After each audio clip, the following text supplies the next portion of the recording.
Olá, sejam bem-vindos ao podcast Descomplica e Aplica. Eu sou a Lúcia Rodrigues, eu sou orientadora de negócios, eu ajudo empresários a pagar menos impostos e a descomplicar o seu negócio, de forma que você consiga aplicar questões práticas e legais no seu dia a dia, né? Então, se você tem dificuldade e acha que tudo que é relacionado a imposto, a negócio é um bicho de 7 cabeças, você está no podcast certo. Hoje, o nosso episódio é especial e é bem diferente. Hoje, eu quero entrevistar um ícone da contabilidade no Brasil. Além de ser um amigo, uma pessoa que eu gosto muito, eu admiro demais o trabalho dele.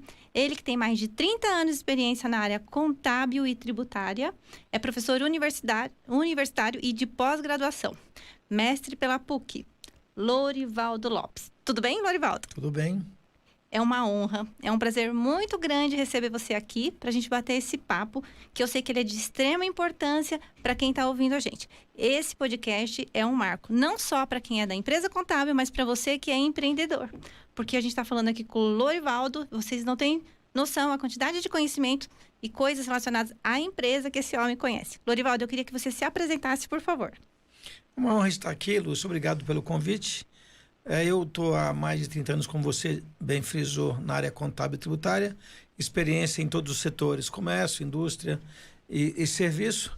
E, obviamente, que nessa trajetória, né, da minha vida profissional, eu fui agregando aí bastante conhecimento. E a minha ideia é aplicar isso e fazer com que as empresas sofram menos, né, na questão contábil e questão tributária. Lorivaldo, já teve, assim, uma oportunidade de atender grandes empresas, muitos clientes, né? Grandes empresas. Lorivaldo, eu queria que você contasse um pouco pra gente da sua formação e um pouco da experiência com seus grandes clientes. A minha formação é uma formação contábil, né? Com pós-graduação. Na verdade, eu sou técnico contábil, sou bacharel em ciências contábeis. Depois eu fiz pós-graduação em administração contábil e financeira. E, por último, eu fiz aí o mestrado na PUC em contabilidade e auditoria. Contabilidade no almoço, contabilidade no jantar, contabilidade no Brasil isso. É para nos alimentar. E tem um convite da FCU, né, que é a Florida Christian University, para fazer o doutorado lá com eles. Estou pensando, né, mas a minha grande preocupação será que não está na hora de parar de estudar, né? Apesar que eu vivo estudando o tempo todo. E eu cheguei para São Paulo, vindo do interior, sou mineiro, né? E eu estava, na verdade, com 17, 18 anos, e estava na 5ª série do ginásio, né? Eu era, assim, o mais velho da sala, da minha turma. E foi uma história interessante, porque eu entrei em contabilidade de gaiato, né? Eu sempre gostei de jogar futebol, eu sempre gostei de estar com amigos, batendo papo. E eu fiz datilografia, né? Hoje acho que muita gente nem sabe o que é isso. Eu fiz um curso de datilografia e até hoje eu sei quais são as letras dos dedos, né? A, S, D, F, Z, C, L, K, J, H, porque eu aprendi com o teclado coberto. E eu me tornei um bom datilógrafo. E foi exatamente essa investidura na datilografia que me levou para a contabilidade. E quando as pessoas que eu jogava bola, que eu trabalhava no almoxarifado, me viram bater a máquina, eles ficaram encantados. Aí eu virei notista, depois virei faturista, depois virei operador contábil, depois fazer o técnico contábil, ciências contábeis, pós-graduação, depois o mestrado. Então, a minha história é uma história nesse sentido. Agora, é óbvio que ao longo dessa trajetória eu fui contador de um grupo de construção civil. Meu primeiro cargo de contador foi numa construtora. E aí eu tenho um amigo, que até hoje é meu amigo, apesar de a gente não estar mais juntos, e ele pediu para a gente montar um escritório de contabilidade. E eu não hesitei. Nós pedimos demissão, eu da minha empresa, ele da dele, e nós montamos um escritório de contabilidade. Depois eu fui auditado há muito tempo por empresas de auditoria e gostava daquele trabalho que aqueles auditores faziam, me vistoriando, me fiscalizando, me corrigindo, e aquilo me encantou. Eu parti então para uma empresa de auditoria e consultoria e estou até hoje nessa trajetória, ajudando empresas de todos os portes, pequena empresa, média empresa, empresas com faturamento de até 5 bilhões por ano. A história do Lorivaldo, pessoalmente, é muito inspiradora para mim, né? Eu gosto muito e a gente já teve a oportunidade, a gente já foi sócio, né, Lorivaldo? A gente já teve a oportunidade e é um parceirão de trabalho até hoje, a gente tem negócio juntos, a gente desenvolve trabalho juntos e, assim, nossa, uma pessoa não só no quesito pessoal, né, muito coerente, mas muito tecnicamente também muito confiável. Eu gosto muito de estar e é uma inspiração pela história. Lorivaldo, eu queria que você contasse um pouquinho o que você teve que superar para chegar até aqui. O que você sente assim, que foi uma grande superação mesmo? Eu começaria dizendo pela questão financeira, né? Eu Eu te juro que quando eu acabei a faculdade, eu tive a felicidade de estudar na Universidade de São Judas, me formei pela Universidade de São Judas, e lá eu conheci o dono da faculdade, né? E no últimos, naquela época era anual, né? Hoje talvez seja semestral. Ele disse assim: Lorivaldo, você está se formando em economia, né? Mas por que economia? Tu faz ciências contábeis? Porque eu nunca vi um cara negociar tão bem as parcelas como você negocia, né?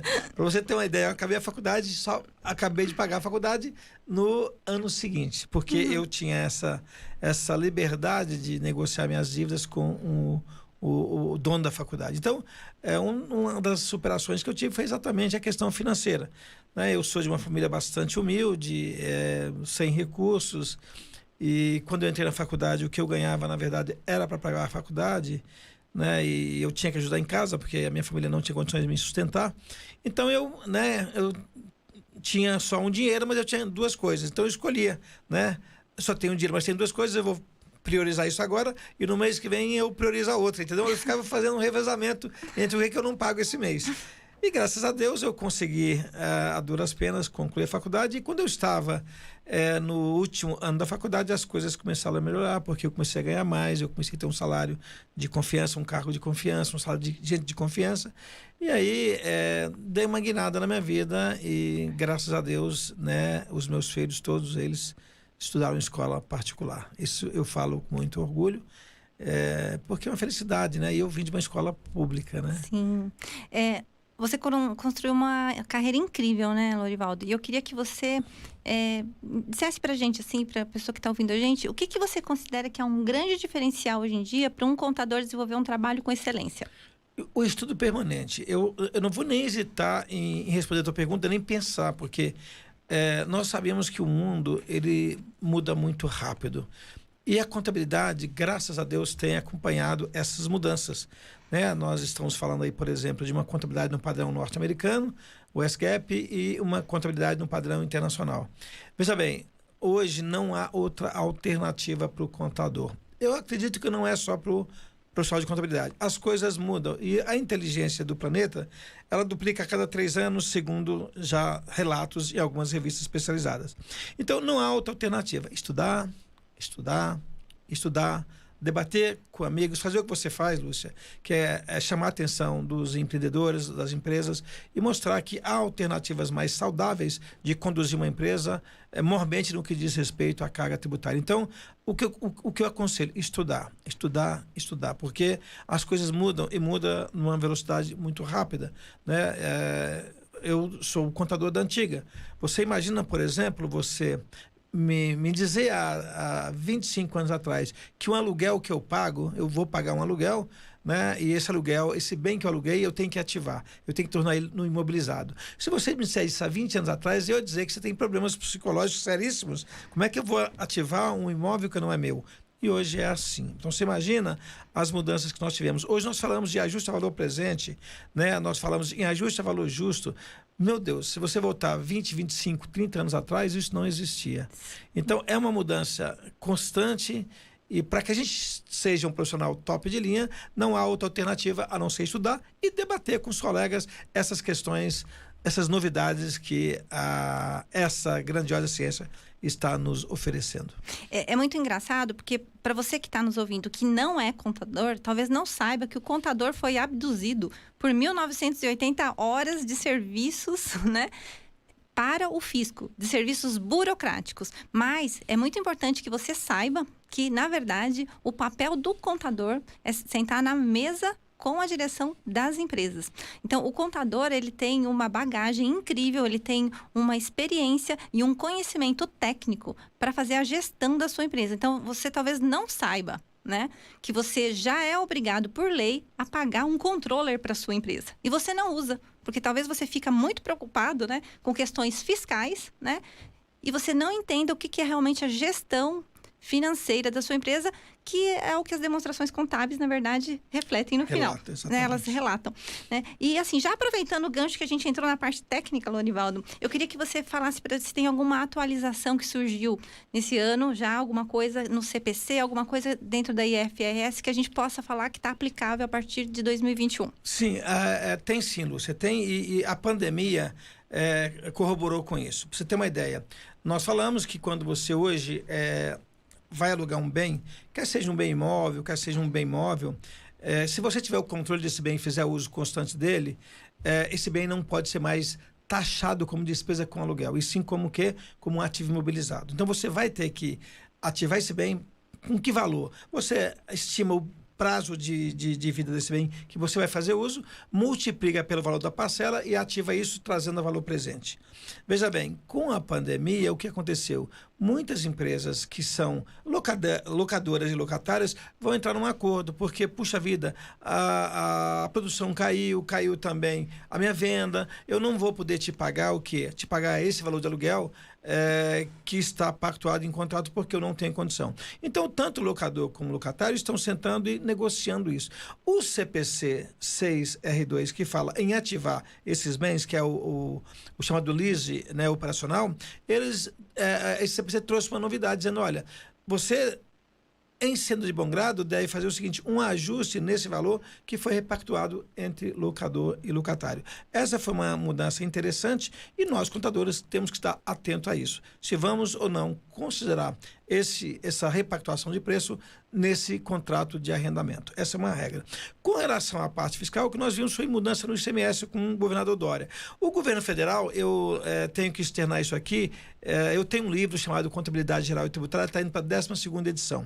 E esse livro, você tem uma ideia, desde que o Bolsonaro entrou, ele está atualizado. Por quê? Porque o nosso presidente, ele não mexeu na carga tributária. Ele não mexeu em tributos. PIS, COFINS e IR, contribuição, continua como dantes. Entendeu? É óbvio que ele alteraria se ele tivesse mantido lá um especialista em tributos que foi ministro dele, Marcos Cinta, que ele demitiu. Então, veja bem, do ponto de vista de tributos federais, não há assim grandes mudanças, né? Mas do ponto de vista do município, há muito incentivo, e do Estado, sim, há mudanças interessantes em carga tributária. Com relação à contabilidade, é óbvio que o CPC 6 criou essa brecha para você adequar os valores dos aluguéis repactuados a essa nova realidade do CPC 6, agora R3, não mais R2. Então, você que é contador, fique atento. E você que é empresário, que está escutando a gente, bate um papo com o seu contador para você ver como você pode se beneficiar dessas novas legislações, né? Eu queria que você contasse pra gente, porque agora nós estamos num período bastante interessante, né? Porque assim, quando o ano começa, para o contador, né? E para o empresário também, é que às vezes o empresário não se dá conta. Mas você começa quase assim, com um cronograma muito curto, né? Então a gente começa, né? Muito apertado, com muitas obrigações em relação ao fisco. E uma das obrigações que você tem, que aí não é só em relação ao fisco, mas também são obrigações gerenciais, posicionamento, para poder tomar decisão em relação ao ano passado, agora são as rotinas de encerramento de balanço, né? E já uma preparação aí para o imposto de renda de pessoa física. Aí eu vou te perguntar, Lorivaldo, quais são os desafios diante do cenário que a gente tem de pandemia, que você acha que o contador vai enfrentar e o que ele precisa se atentar? Então, essa é uma questão muito boa. Por quê? Porque nós estamos realmente num momento de turbulência. Nós estamos falando agora de encerramento de balanço, nós estamos falando de entrega de obrigação acessória, nós estamos falando de pandemia, né? Já se cogita em fechar tudo novamente. Veja, eu vou contar um pouco do que eu estou vivendo nesse momento em função disso que você relatou. Eu ia viajar agora para Curitiba para poder fechar um balanço de um cliente nosso e lá em Curitiba saiu um decreto dizendo que se você aglomerar mais do que 20 pessoas em um certo ambiente, você tem uma multa. A empresa ligou para o nosso escritório dizendo, olha, vocês não podem vir. Então, todo o trabalho de encerramento do balanço está sendo feito na nossa sede aqui em São Paulo. Obviamente que isso traz um certo desconforto para nós, porque eu tenho muitas dúvidas com relação a alguns procedimentos. E se eu estou do lado do cliente, eu levanto da minha cadeira, vou até a cadeira e pergunto. É mais fácil tirar essa dúvida. Com essa questão de estar à distância, eu tenho que fazer isso ou via e-mail, ou via telefone, ou seja, ou via Skype, por algum outro meio. Não é uma informação tão acurada como seria se eu tivesse no tete-a-tete com o cliente. Além disso, nós sabemos que nós vivemos uma burocracia em termos de obrigação acessória, né? E em termos também de pagamento de tributos, né? Ainda ontem mesmo eu estava procurando um código de pagamento de tributo, eu fiquei atônito quando eu vi quantos códigos nós temos para recolher um tributo. Um PIS é um, recumulativo é outro, outro é outro. É um monte de código. Então, esse momento realmente é um momento crucial. Nós temos que estar atentos, né, com relação a procedimentos de fechamento de balanço, né? Por exemplo, cogitava-se o ano passado que, a partir do ano base de 2021, os lucros que fossem distribuídos seriam tributados. Novamente, fique tranquilo, empresário, que você ainda continua distribuindo lucro isento de imposto de renda, porque não foi alterado. Então eu estava com uma expectativa muito grande. Dia 2 de janeiro eu vou me debruçar na internet e ver o rol de mudanças tributárias que nós tivemos. Pasmem, não tivemos grandes mudanças tributárias. Mas com relação às rotinas de encerramento de balanço, eu acho que você não deve fechar o balanço lá no mês de março, abril, que é quando nós entregamos aí para fins de publicação, etc. Fecha o balanço imediatamente, porque senão, você imagina você pegar um balanço de 2020 e fechar ele em junho de 2021. Não é análise, não é crops, é isso daí, entendeu? Sabe que uma das coisas que eu admiro muito, muito no Lorivaldo, além do conhecimento técnico e o tanto que ele é dedicado assim, a palavra não é só dedicação, eu digo devotado, né? Ele é devotado à técnica, né? A fazer uma coisa com primor. Uma das características que ele tem admirável, que eu já disse para ele, que eu acho incrível, né? Sai uma lei, aí o Lorivaldo lê a lei, no outro dia ele me explica com uma clareza. E aí eu tenho que confessar para vocês, inclusive clientes, que assim, o Lorivaldo, ele é uma ajuda excepcional, uma parceria incrível nessa parte de explicação e explanação das leis, dos tributos dentro da minha contadora também, né, Lorivaldo? Porque é muito admirável hábito, a sua né? capacidade. É hábito, né, Lúcia? Eu sempre fiz isso, né? Porque com a auditoria e com a contabilidade, né, nós temos que sair na frente. A lei sai, o teu cliente já quer saber o que mudou. Então, eu tive como até dever de ofício pegar esse hábito, ler, interpretar, aplicar e discutir para que realmente tenha clareza. Mas é força de hábito isso daí. Não, mas Lorivaldo, eu passo os 3, 4 dias lendo a mesma lei. Eu já vi gente dizer isso. Cada um tem uma facilidade com uma coisa, né? Eu, por exemplo, se você perguntar, eu tenho essa facilidade? Tenho, graças a Deus me deu esse dom de saber interpretar. Mas, por exemplo, eu sou um cara, eu me considero, ainda que eu goste muito de TI, eu sou um cara analfabeto em TI. Eu confesso a vocês que eu não sei somar no Excel. Então, você vê que é uma deficiência. Não dá para ser perfeito. Então, eu tenho hoje gente de TI no escritório que fala, cara, como é que você não sabe somar no Excel? Eu não sei. Eu não estava muito ocupado desenvolvendo a habilidade. Exatamente, né? Eu tive um amigo meu que ele é formado em TI, ele é contador também, e eu falei, eu morro de inveja dele, porque ele é contador e ele é TI. Então eu disse para ele assim, cara, eu tô pensando, a partir de 2021, eu fazer um curso de TI. Você que nem você é um cara formado em TI. Vou dominar o TI. Ele falou assim, Lorivaldo, você está muitos anos em contabilidade, você conhece bem contabilidade. Ele falando para mim, né? Eu falei, eu já vivi muitas histórias de contabilidade. Sim. Então, por força de circunstâncias, eu acabei aprendendo. Eu falei, eu vou aprender TI também. Ele falou assim, você vai ficar 4, 5 anos estudando TI. Eu falei, depois vai pegar mais 10 anos para ficar bom em TI. Eu falei, mais ou menos. Então, aí para você se consolidar com a profissão, uns 20 anos de TI de experiência. Eu falei, ele falou, não vai dar tempo, entendeu? Melhor não. Então, gente, vamos fazer a parceria que é melhor, né? Esse é o motivo que eu tô colado em você, Lorivaldo. Porque assim, eu tenho toda uma especialização em gestão de negócio, toda essa parte na parte de gestão humana, né? Gestão de processos, organização. E eu percebo assim que eu tenho uma habilidade muito grande de uma visão sistêmica de uma empresa, né? E eu sinto assim, eu consigo ter uma visão, organizar, ajudar nas estratégias. E eu conheço contabilidade, tenho formação em contabilidade, mas eu sempre brinco, eu não sei nem emitir uma nota fiscal dentro do escritório contábil. Pois é, né? Eu tenho pessoas técnicas que me ajudam. Que fazem isso, né, isso. Pra você? Então, assim, você tem que realmente se dedicar ao que você é bom, né? E eu sempre bato nessa tecla, né? Acho que não é a primeira vez que eu repito essa frase aqui para vocês no Descomplica e Aplica.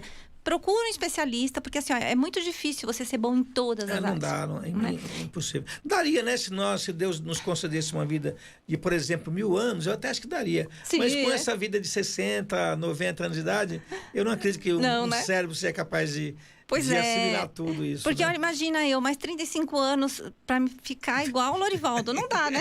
Assim, quer dizer, até dá, né? Mas eu gostaria que nesses próximos 35 anos eu desfrutasse outras coisas. Exatamente. Muito bom. Lorivaldo, olha só, a gente está aqui, o imposto de renda de pessoa física está chegando. tá? E aí eu queria que você desse uma dica aí nesses seus anos todos de experiência, o que o contador pode fazer para não se atrapalhar, tá?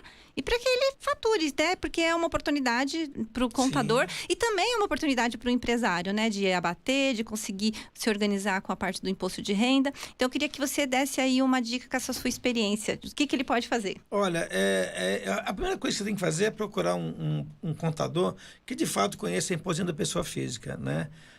Eu tive o desprazer, eu falo isso com certo pesar, porque eu sempre defendi e vou defender a classe dos contabilistas, mas é óbvio que a gente sabe que nesse universo que nós vivemos, não é só contabilista, é contabilista, médico, engenheiro, advogado, há sempre aqueles profissionais mais negligentes. Então, a primeira coisa que você tem que fazer é procurar um bom contador, um cara que conhece imposto da pessoa física, a legislação, porque, veja bem... E deixa eu só te interromper uma coisa. Quando ainda a pessoa procura um contador, né? Porque, assim, eu já tive a oportunidade de ouvir experiências que, às vezes, a pessoa acha que nem precisa de um contador. Não é verdade. Não faça isso. Eu sempre que estou com dor de cabeça, eu sempre vou no médico. Eu não vou, por exemplo, no engenheiro de jeito nenhum. Então, eu recomendo que procure a pessoa certa. O contador, ele está no dia a dia dos rendimentos tributáveis, isento, tributação exclusiva. Ele sabe, quando você falar para o contador, esse rendimento tem tributação exclusiva, esse rendimento é um rendimento tributável, esse rendimento é isento, não tributável. Você fala com o contador, isso para ele... Ele respira isso. Soa como música, né? Agora, você pega um cara que é um despachante aventureiro, você pode ter problemas.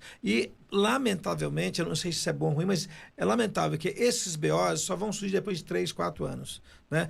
Eu sempre falo, né? Que o serviço de contabilidade tem garantia de 5 anos. Exato. Então, eu te recomendo procurar um contador, né? Esse contador vai te dar todas as dicas necessárias, por exemplo, saber onde é que enquadra o teu rendimento, se é isento e não tributável, se é tributação exclusiva ou se é tributado na fonte, na declaração. E, obviamente, ele vai também fazer um cálculo para você, o que é melhor, se é o modelo completo, se é o simplificado. Ninguém melhor que o contador para te dar essa orientação nesse sentido. Sim. Ninguém. Muito bom. Lorivaldo, que delícia bater esse papo com você, adoro, né? A gente tem a oportunidade, às vezes, de estar junto em ambientes de trabalho. Sempre um prazer estar junto com você. Sempre aprendo muito. A recíproca é verdadeira, Lúcia. A recíproca é verdadeira. Muito bom. Muito obrigado. Você também, que escutou a gente até aqui. Não perca o próximo Descomplica e Aplica. E, ó, eu já fico com ideias aqui para trazer o Lorivaldo para outras coisas, porque vocês não sabem a quantidade de conhecimento que esse homem tem. Viu?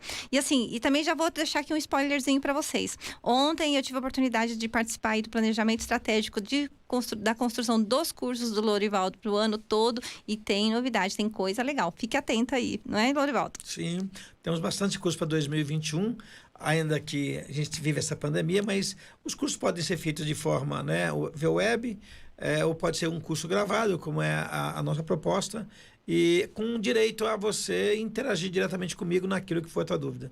Fique atento aí, pode acompanhar o Lorivaldo nas redes sociais, tá? Lorivaldo Lopes. E é isso, acompanhe também minha contadora. Muito obrigada por estar aqui com a gente. Um beijo grande, até a próxima. Descomplica e Aplica.